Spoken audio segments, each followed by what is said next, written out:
It was just a little graveyard on the rolling foothill plains. It was bleached by sun and summer, swept by winter snows and rains. Just a little band of settlers gathered on that autumn day round a homemade lumber coffin, their last respects to pay. Weary men who'd wrought a living from that hard and arid land, and beside them stood their women, faded wives with toys worn hands. But amongst us stood a figure who was wide and hard and trim, and everyone there knew him, the outlaw, Uncle Jim. Just a pack of solid muscle peppered with a savage grit, the reputation of a gunman. He never knew quit. Well, he helped to build the coffin, and he helped to dig the grave. His instinct must have told him how exactly to behave. Well, we didn't have a preacher, and the crowd was mighty thin. I had two women with weak voices singing an old gospel hymn.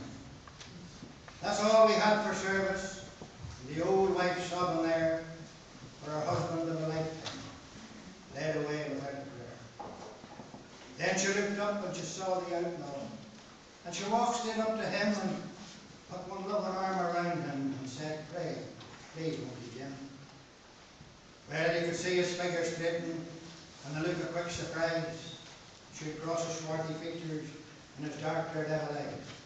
He could handle any gunman and he never dodged a fight. This was the first time anyone had seen his face turn white.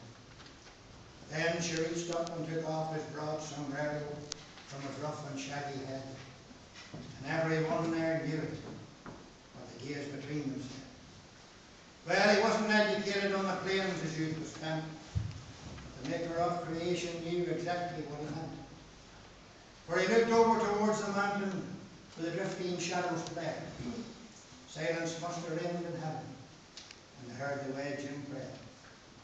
Standing there beside the coffin with the freshly upturned soul, with a reckless promise of killing, pouring out his heart to the Lord.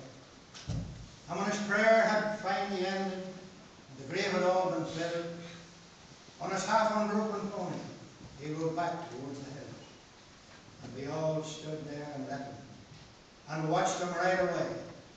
The words could never thank him. There was nothing we could say. Since we met in that small graveyard, well, it has nearly 50 years, with their joys and with their sorrows, with their hopes and with their fears.